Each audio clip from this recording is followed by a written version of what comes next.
हम कैसे कोई भी भाषा अच्छे से सीख तक सकते हैं, उसका सबसे अच्छा तरीका है कि हम निरंतर प्रैक्टिस करें, अधिक एफर्ट लगाएं, निरंतर मेहनत करें और भले ही एक पेज डेली पढ़ें लेकिन रेगुलर पढ़ें, रेगुलर सुने और रेगुलर बातचीत करें। Conversation is very important to learning any language. तो अब आज हम कुछ भाषा को लेकर के और किस प्रकार से हमें अपने समय का उपयोग करना चाहिए, हम अगर अपने समय का सही उपयोग करेंगे तो हमें कितना फ़ायदा हो सकता है और हम बड़ी से बड़ी परेशानी से भी कैसे निकल सकते हैं, इसके बारे में सूत्र बता रहा है। द गोल्डन आवर मतलब जीवन के जो सबसे हमारे स्वर्ण, जिसमें कहते हैं सबसे कीमती जो वक्त होता है हमारा, जैसे कहते हैं ना कि सोना सबसे कीमती होता है धातुओं में, तो समय हमारे लिए सबसे कीमती है हर चीज़ में, क्योंकि बाकी सारी चीज़ें लौट के आ सकती है लेकिन समय वापस लौट के नहीं आता है। इसलिए वो कह रहा है कि समय को हम कितना यूज़ कर सकते हैं, समय का हम कितना ख्याल कर सकते हैं, उसको कितना इम्पोर्टेंस दे सकते हैं, वही हमारे लिए महत्वपूर्ण है। क्योंकि जब कहते हैं ना कि बुरा वक्त होता है तो हमें अधिक मेहनत करने की आवश्यकता होती है। अच्छे वक्त में तो हर कोई साथ देता है, लेकिन जब बुरा वक्त होता है तब कोई साथ नहीं होता है।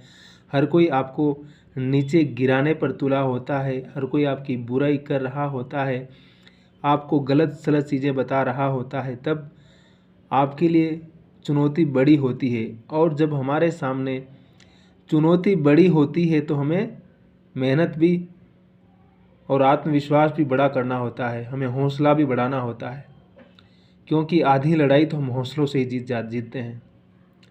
इसलिए मन को कभी टूटने नहीं देना है। क्या कह रहा है?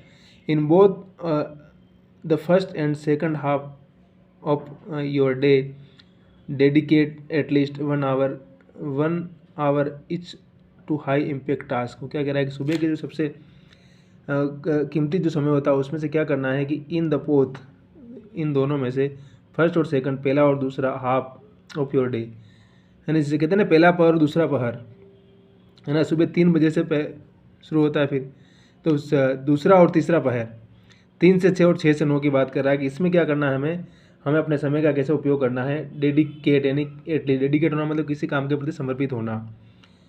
1 hour is to high impact task, और हमें इनमें से कम 1 घंटा जो हम जीवन में सबसे अच्छा काम करना चाहते हैं, हम चाहे पढ़ना चाहते हैं, चाहे हम ध्यान करना चाहते हैं, चाहे खेलना चाहते हैं, कूदना चाहते हैं, है ना, तो उस काम के लिए हमें लगाना है, हमें उस परफेक्ट काम। क्योंकि सुबह सुबह का समय क्या होता है, उसमें हमारा दिमाग एकदम शांत रहता है, सब तरफ प्रकृति भी साइलेंट रहती है, तो हमें सीखने में बहुत ज़्यादा मदद मिलती है। और ये सुबह की जो सीखने की जो मदद होती है वो हमारी स्मृति में भी ज़्यादा गहरे से चली जाती है, और हमें याद भी अच्छे से हो जाता है, और हम समझते भी ज़्यादा अच्छे से हैं। So let no one disturb you और hide your analysis.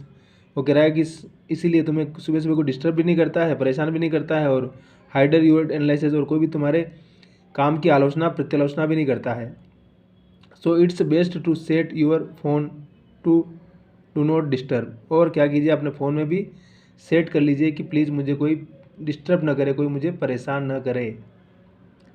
During this golden हावर, इस अपने जीवन के सबसे कीमती वक्त का आप इस प्रकार से उपयोग कर सकते हैं। Don't answer any personal phone calls, और फ़ोन को दूर रख लीजिए, और किसी प्रकार के फ़ोन कॉल का जवाब देने की ज़रूरत नहीं है, क्योंकि उस समय आप बहुत इंपॉर्टेंट काम कर रहे होते हैं, उस काम को अच्छे से करने की ज़रूरत है। Boards any on the internet, और इंटरनेट को भी आप क्लोज कर लीजिए। You use this time to complete all critical and complex task. वो कह रहा है इसमें इस टाइम में क्या कीजिए, आप जो सबसे कठिन काम हो, आप क्रिटिकल होता है जिसको मुश्किल होता है, कॉम्प्लेक्स मतलब जो उलझा हुआ काम होता है, ऐसा लग रहा है कोई चीज़ आप हल नहीं कर पा रहे हैं, कोई परेशानी इसको सोल्व नहीं कर पा रहे, तो कह रहा है कि इस समय में क्या कीजिए कि जो सबसे आपकी जो भारी परेशानी वाला काम है उस काम को सोल्व कीजिए, क्योंकि इस समय आप अपनी पूरी शक्ति के साथ उस काम को कर सकते हैं और पूरे ध्यान से कर सकते हैं, और आपके पास पर्याप्त समय और आपके पास पर्याप्त एफर्ट है ना। इसलिए वो कह रहा है कि ऑल क्रिटिकल मतलब उलझा हुआ, कॉम्प्लेक्स मतलब भी उलझा हुआ ही है। You can inform your stakeholders not to disturb you, और आप बाकी सबको सूचना दे दीजिए। शेक होल्डर मतलब जो आपके चाहने वाले, जो भी आप काम करते हैं उसके लिए, कि डिस्टर्ब नहीं करें यू ड्यूरिंग दिस आवर, इस समय के दौरान। And every even they can follow this practice, और चाहे तो वो लोग भी इस प्रकार का अभ्यास कर सकते हैं। फॉलो करना मतलब उस अभ्यास को अपने जीवन में उतारना, उस काम को करना। प्रैक्टिस मतलब अभ्यास होता है। By switching to this mode, और आप अपने आप को इस मोड में ले आना। स्विचिंग मतलब उस काम मोड में लाना, मतलब उस काम को शुरू कर देना, अपने आप को लगा देना। You create a enabling environment for completing the most difficult and important task. वो कह रहा है कि जब आप अपने आप को इस प्रकार की मन स्थिति में ले आते हैं तो आप इस प्रकार का इनेबलिंग यानी कि उपयोगी इन्वायरमेंट यानी कि वातावरण तैयार कर देते हैं। कंप्लीटिंग यानी कि पूरा करना, द मोस्ट डिफ़िकल्ट एंड जो सबसे कठिन काम है, एंड इम्पोर्टेंट और जो सबसे कठिन भी काम है और सबसे इम्पोर्टेंट भी काम भी है आपके लिए, उस टास्क यानी उस काम को पूरा करने में अपनी जी जान लगा देते हैं और आप उस काम को पूरा भी कर लेते हैं। You will be able to maintain study peace while completing the work as three there will be no disturbance. और कह रहा है कि आप उसमें समर्थ हो जाते हैं। मेंटेन स्टडी मतलब इस प्रकार की रणनीति बना लेते हैं। वाइल यानी कि उस काम को पूरा करने के लिए शांति भी, पीस यानी शांति हो जाती है आपके आसपास में। कंप्लीट कर लेते हैं द वर्क जैसा आप चाहते हैं, और बगैर किसी डिस्टर्बेंस के, बगैर किसी व्यवधान के। B it firm your colleges, और आप अपने जो साथी हैं उनके लिए भी इस प्रकार का रास्ता खोल सकते हैं, और दोस्तों के लिए भी। You will be able to accomplish the work as freely as water flows from a fount. कह रहे हैं कि आप इस एकम्प्लिश मतलब उस काम में लग जाना, काम को करना। फ्रीली यानी फ्री होकर के, वाटर फ्लोज फ्रॉम फंट मतलब होता है नल। वो कह रहा है कि जिस प्रकार से पानी नल में सहजता से ऊपर से नीचे की तरफ आता है, उसी प्रकार से उस काम को, आप जो काम कर रहे हैं उस काम को बड़ी सहजता से करेंगे। आपको काम बोर नहीं लगेगा, आप वह काम भार नहीं लगेगा कि मैं काम को कैसे करूं, मुझे कैसे करना चाहिए, क्योंकि आपके लिए अनुकूल मन भी होगा, अनुकूल वातावरण भी होगा और अनुकूल आपके पास शक्ति भी होगी। तब उस काम को बड़े अच्छे से आप अपने आप ही कर ले जाएंगे, ऐसा इनका कहना है। मोर ओवर, और उसके बाद अधिक बार, it will put your mind in a high state of momentum and you involvement will be high. वो कह रहा है कि मोर ओवर यानी कि अधिक बार आप अपने माइंड को, विल पुट योर माइंड अपने दिमाग को लगा सकते हैं हाईएस्ट स्टेट यानी सबसे उच्चतम ताकत के साथ, मोमेंटम उस काम के लिए।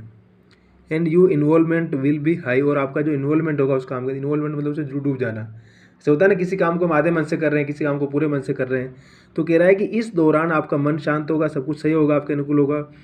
तब क्या होगा कि आप किस काम को बड़े ही मनोयोग से, बड़ी ही ताकत के साथ पूरा कर रहे होंगे, और पूरा इन्वायरमेंट होगा आपका। You would not feel burden और हेम्पर्ड इन डूइंग स्ट्रेचियस वर्क। वो कह रहा है कि इस दौरान यू वुड नॉट फील, आप ऐसा महसूस नहीं करेंगे बर्डन को, कोई भार माथे पर डाल दिया है, या हेम्पर्ड कोई भारी काम दे दिया है। डूइंग स्ट्रेनियस वर्क बोले आप कठिन काम कर रहे होंगे, लेकिन आपको अच्छा लगेगा, और आप इस समय काम करते हुए अपने आप को भारी या इस तरह के समझेंगे नहीं, कह रहे मुझे कैसा कौन सा काम दे दिया है, क्योंकि सुबह सुबह का वो गोल्डन टाइम है, और उसमें आपका मन और वातावरण एकदम अनुकूल है आपके लिए, प्रकृति पूरा सपोर्ट कर रही होगी, तो आप उस काम को अच्छे से कर ले जाएंगे। With in this 25 of time you can easily manage the complete 40-50 of your daily task. वो कह रहा है कि आप सिर्फ जो डेली आप 100% टाइम देते हैं, अगर इस समय का उपयोग करते हैं आप, तो आप सिर्फ 25% टाइम में आप उस काम का 25 कह रहा है कि 40 से 50% टास्क उस काम को पूरा कर सकते हैं आराम से, ईजी से, आराम से कर लेंगे आप, क्योंकि इस दौरान आपको समय कम लगेगा, क्योंकि शक्ति ज़्यादा लग रही है। और जब शक्ति ज़्यादा लग रही है तो आप अपना काम कम समय में अधिक गुणवत्ता के साथ कर सकते हैं। Follow the rest of ideas in this book, use the time you save. वो कह रहा है कि इस बुक में जो आइडिया दिया है उस आइडिया को फॉलो कीजिए और अपने टाइम को बचाइए। The golden hour boost your productivity. और कह रहा है कि जो ये गोल्डन जो टाइम है, सबसे कीमती टाइम है, वो आपके काम की गुणवत्ता को बूस्ट करेगा, तेज़ करेगा, है ना, आपकी कार्य क्षमता को बढ़ाएगा अपने आप। ऐसे होता है कि एक अच्छी सड़क मिल जाती है तो गाड़ी आराम से चलती है, लेकिन एक ख़राब सड़क होती है तो उसी टाइम में आपको डबल टाइम लगता है ना। आपके पास अच्छी गाड़ी है और सड़क भी अच्छी है तो और भी कम टाइम लगेगा, और आपका मूड एकदम अच्छा है, आपके साथ में आपकी गर्लफ्रेंड बैठी हुई है और गाड़ी चला रहे हैं और रोड एकदम अच्छा है, गाड़ी भी अच्छी है, फिर देखिए कैसे आपका टाइम पास होता है, आपको पता नहीं चलेगा कि इतना जल्दी सफ़र कैसे ख़त्म हो गया।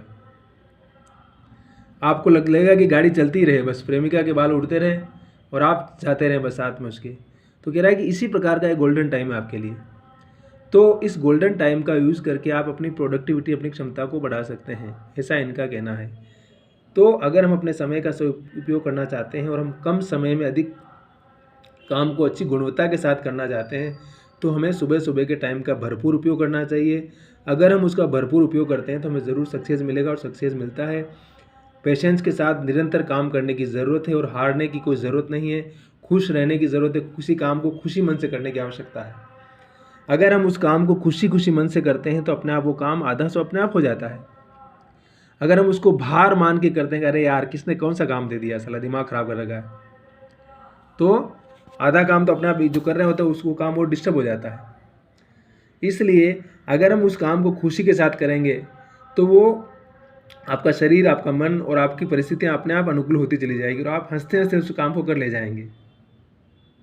इसलिए किसी भी काम को करते हुए हमेशा खुशी खुशी करना चाहिए, और खुशी रहने से काम भी अच्छा होता है और एक यादगार भी बन जाता है और काम आपको एफर्ट भी अच्छा लगता है और अच्छे से सब कुछ हो जाता है। इसलिए खुश रहना भी एक कला है, खुश रहना बहुत ज़रूरी है। आज की इस भागती दुनिया में हम इतना टेंशन में रहते हैं कि बस खुश नहीं भूल जाते हैं।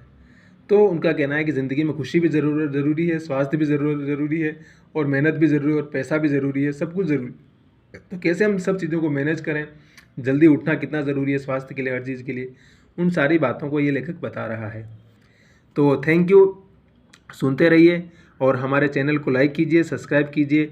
अब किस पर बात होनी चाहिए वो बताइए। हम बहुत ही सिंपल दोनों ही भाषाओं में इस्तेमाल करेंगे, हिंदी को भी इस्तेमाल करेंगे, इंग्लिश को भी करेंगे, और हम कोशिश करेंगे कि किस प्रकार से अच्छा अनुवाद हो सके और हिंदी के पाठक भी इसको समझ सके और इंग्लिश के पाठक भी समझ सके।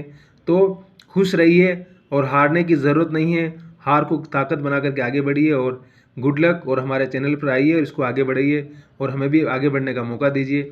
शुक्रिया, शब्बा खैर, मुस्कुराते रहिए। Thank you, thank you, thank you.